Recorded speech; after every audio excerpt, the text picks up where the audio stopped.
রব্বুল আলামিন বলছেন ওয়া মা ইয়ানতিকু আনিল হাওয়া ইন হুয়া ইল্লা ওয়াহিয়ুন ইউহা। আমার নবী কোরআনের ব্যাপারে যা বলেন সব আমার নাজিলকৃত কথা, আমার ওহী তিনি বলেন, নিজের থেকে বানায়া তিনি কিছুই বলেন না।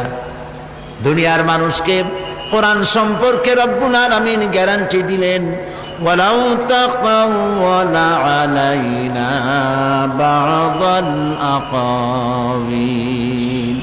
আমার নবী যদি নিজের থেকে কোনো একটি কথা বানায়া আমার নামে কোরআনের ভিতরে যদি চালায় দিতেন, আমি আমার নবীর ডান হাতকে চেপে ধরতাম, আর আমার নবীর কণ্ঠ নালীকে আমি আল্লাহ কেটে ফেলে দিতাম।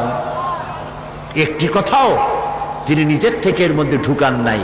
এর মধ্যে যত কথা, সব কথাগুলি কার? সবাই বলুন, আল্লাহ তাআলার বাণী দিয়ে ভরা। আল্লাহ তাআলা বলছেন, এর উপর থেকে, এর নিচের থেকে, এর ডান দিক